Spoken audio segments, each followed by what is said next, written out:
Hello, fellow listeners. Today I am with Jennifer from the Bay Area Air Quality Management District. Hi, everyone. So, Jennifer, tell me about yourself and what this amazing district does. So my name is Jennifer Ferreira. I work in the Community Engagement Office here at the Bay Area Air Quality Management District. The Bay Area Air Quality Management District, we sometimes just say the Air District because it's a very long name. Yes. So the Air District regulates air quality here in the Bay Area, which encompasses all 9 counties, but only part of Sonoma County and only part of Solano County. So not every part of all 9. So that's our jurisdiction, the area that we work in. And our job is to make sure that certain types of pollution are controlled so that we all have healthy air to breathe. Great, that's awesome. So, air quality, what is it? So air quality can mean a lot of different things. There are always many things going out into our atmosphere. Yes. So there could be something like steam, which is usually white. So if you're like driving down the road and you see like a smokestack, right, that's got a big plume of white stuff coming out of it that kind of dissipates, right? That's typically steam, which is just water vapor. So we would consider that an emission. That's something going into the air, but it's not pollution. It's not harmful to us. Yes. But then there are other things that are harmful to us that go out into the air, Womp womp. right? So wood smoke would be a good example of that. So wood smoke is very polluting. It puts a lot of things into the air, including something called particulate matter, or PM. And when you breathe in PM, it's really bad for your lungs, right? So that's an example, wood smoke, of something that the Air District tries to control with different kinds of rules and enforcement. Wow, so wood smoke, by the name, is it like the burning of wood? Like doing a wildfire or something? It could be a wildfire, but it could also be a fireplace in somebody's home. Oh, really? Wow, even as small as that can cause a lot of damage to our atmosphere. Yeah, exactly. So have you ever heard of Spare the Air? No. No? So Spare the Air is something that the Air District does, and occasionally we have to issue a Spare the Air alert. And that means that our monitoring throughout the Bay Area has detected that the air quality is not great, and we want everybody to try to do their part to keep it as good as it can be. So that means don't use your fireplace, maybe don't drive your car, so that we can try to keep our air quality as good as it can be. And it's actually improved a lot since the Air District was created. Yeah. Good job. A round of applause to the Air District. Yeah, well, I can't take all the credit, of course, but if we look at the timeline here, you can see that the Air District was created in 1955. So it's actually the first regional air district in the entire country, which is really exciting. And the reason that we had to create the Air District in 1955 was that the air quality was really, really bad. There weren't a lot of regulations at that time, and the air quality was pretty terrible, honestly. Like if you look at this picture here, it might be a little hard to see on the camera. All smog? But yeah, the air quality in the Bay Area and in the United States kind of generally got really bad around the 1950s and 1960s. And that's around the time that a lot of laws were passed to try to control air pollution and make the air better. And so now the air is much healthier than it used to be. That's great for our future generations and ourselves. So like laws, environmental laws and regulation actually work really well. Places that don't have as much regulation have much worse air quality, which you might have seen in the news recently. In certain cities in India, for example, have had such terrible air quality that people are actually ending up in the hospital because it's so bad. Yes, and in certain countries too, they have to shut down schools because the air pollution is just getting worse and worse. Exactly. But thankfully, we have the Air District and our awesome regulations. So we do a lot. One of the things that we do is monitoring. So I have a couple of filters here that you can take a look at. So, oh, I lost one. So this here, you can hold it. And if you want to slip this one back into the sleeve, but you can touch it. So those are pieces from a PM10 filter. So PM10 is particulate matter that is 10 microns or less in diameter. So each part, it's very small. Yep, so this would be something, for example, that comes from wood smoke. And you can see that this filter here has collected a lot of PM10. So we would measure over a certain number of hours, like perhaps 24 hours, we would let that collect the PM10, take it out, and then decide whether that's like heavy PM10 pollution or maybe this one's light. And that's how the calculations are done to tell you what the air quality index is that day. I'll trade you and you can look at these. So those are used to measure PM 2.5. Whoa. So PM10, it is. I was just going to ask you, but you figured it out. Those are even smaller. So PM 2.5 are particles in the air that are 2.5 microns in diameter or less. And those are so small, they go very, very, very deep into your lungs and can be very harmful. So PM 2.5 is something that we are very concerned about, and we measure that using those filters there. Wow, so by analyzing the color, you know how much PM10 or 2.5 is in the air. Exactly. And then so we will, we can issue a spare the air alert, or we can let people know that the air quality index might not be healthy. I'm just gonna put these down right here. You might have seen the air quality index. You can actually see it now when you look at your weather app. So here's a little pocket chart that you can look at. So the air quality index is a number from 0 to 500 is the highest number. And that number is calculated by measuring stuff in the air, like I just showed you, and then doing kind of a complex mathematical function that spits out this number, right? And so it's kind of a standardized like grade for the air. And depending on how healthy or unhealthy the air is, you may need to stay inside or like not go running, you know, when you're like, don't breathe hard when you are outside. Or if you already have a health condition such as asthma, you might need to be extra careful. Definitely. So from which category, I know that good is like, we want to be in good air quality, but from which one does it start to decline? Like we have to take precautions to protect ourselves. Well, it kind of depends on who you are as a person. So children who have lungs that are developing like you're more sensitive to bad air than a fully grown adult is, right? Indeed. But also a fully grown adult who maybe already has some kind of health condition is also very sensitive.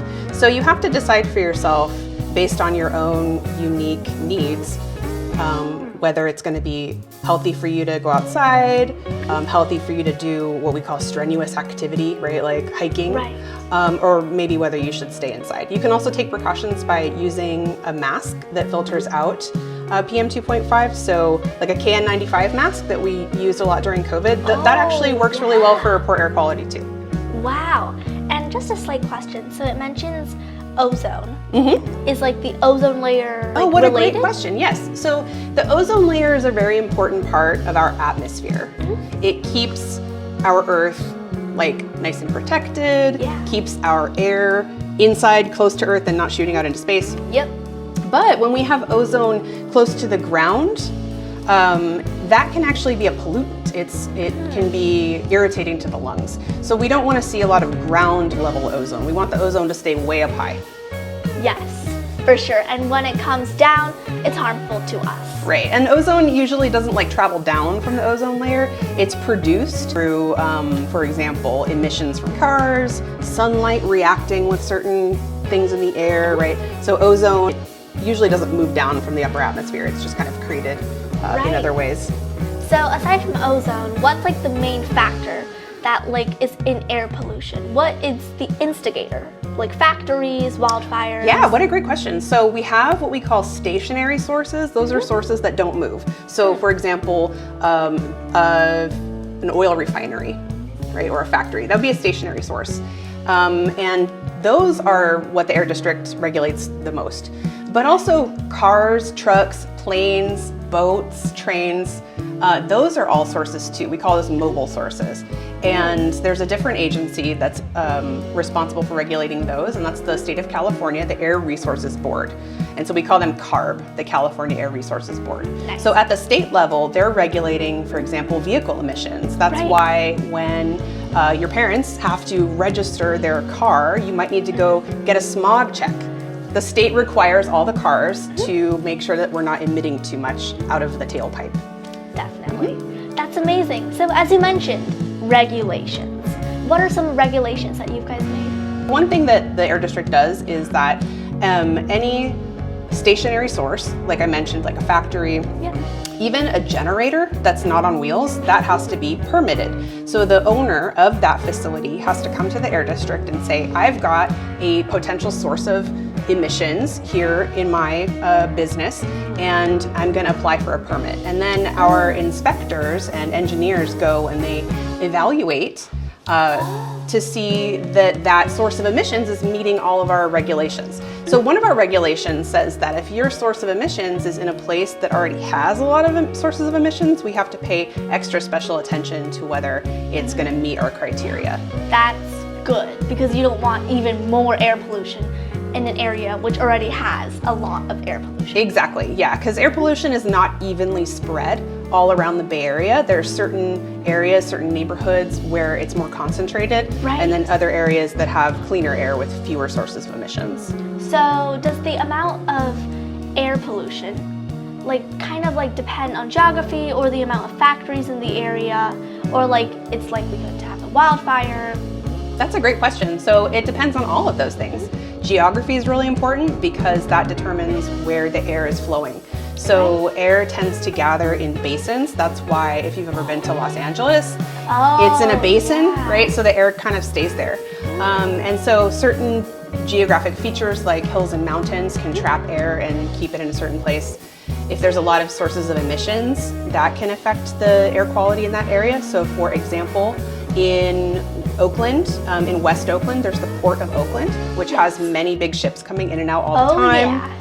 There's lots of big freeways, and there's also the airport. So when you combine all of those things together, certain parts of Oakland just have many sources. Definitely. It's a Right bustling there. city.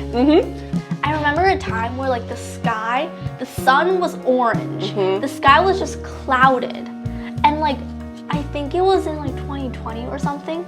It was you couldn't even go outside to play basketball for a long time. Yes. And you had to be hustled in. Yes. That was really bad air quality. It was. That was definitely, if you look at the air quality index, going to be in the red zone, maybe even in the purple zone. That was a really a terrible air quality event. Definitely. But we got ourselves launched out of that. So yeah. All right, so what do you do at the Bay Area Air Quality Management District? What's your job, your role? My job here is I work in the Community Engagement Office, and so I help with some of our programs that give grants to the community.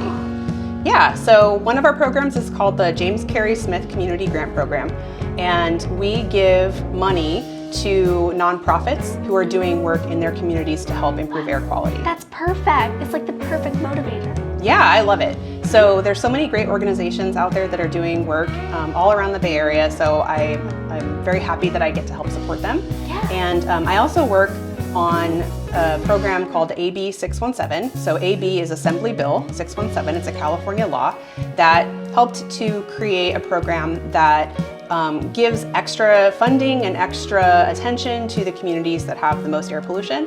So yeah, here in the Bay Area, we have 4 AB 617 communities. So those 4 communities, they have a steering committee of people who live there or work there, and those people come together and help to make decisions about how to improve air quality in their neighborhood. Definitely. That sounds amazing. So even your role and rest of the air district, they focus a lot on teamwork, both inside the air district and in communities all around the world. Oh, definitely. So aside from these teams, these nonprofits, what can we do to help the air?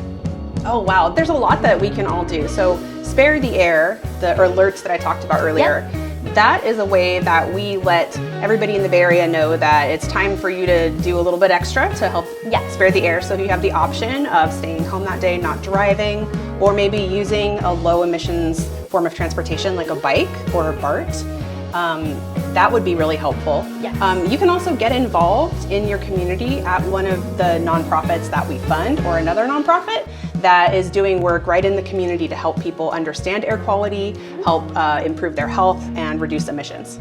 That's perfect. So get out there, get motivated, help the air quality. Yeah.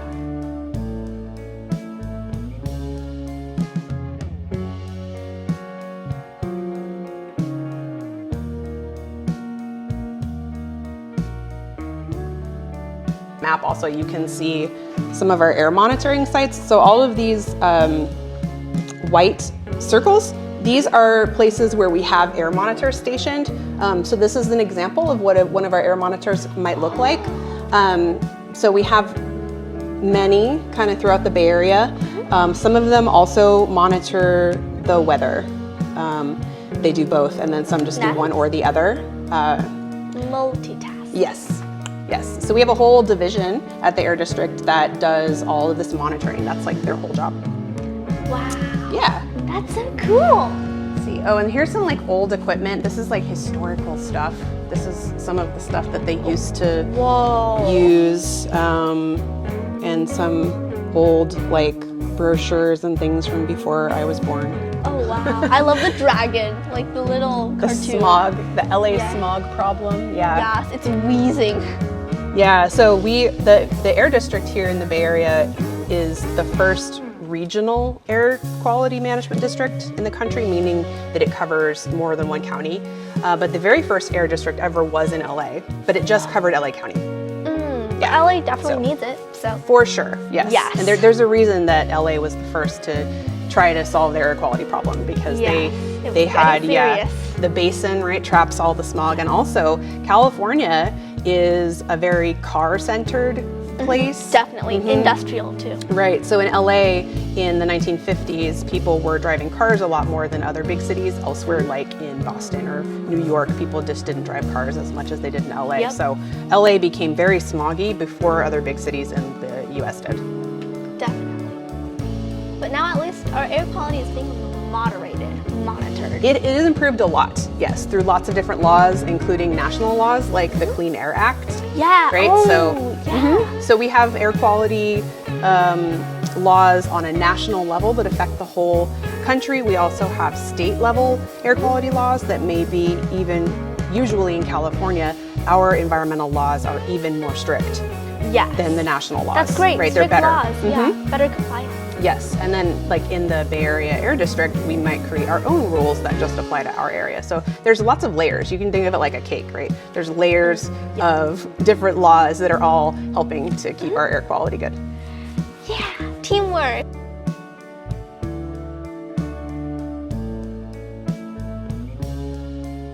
What do you love the most about your job?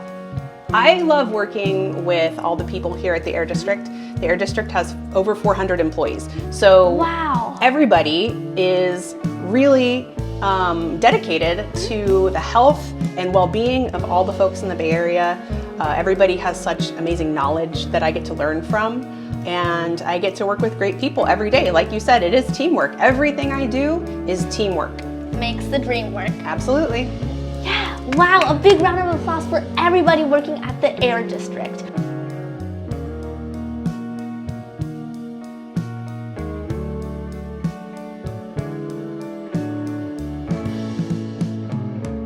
After all your years of experience and all that you have learned and gained knowledge about the world, what would be 3 characteristics, 3 qualities that make somebody like qualified to work here at the Air District?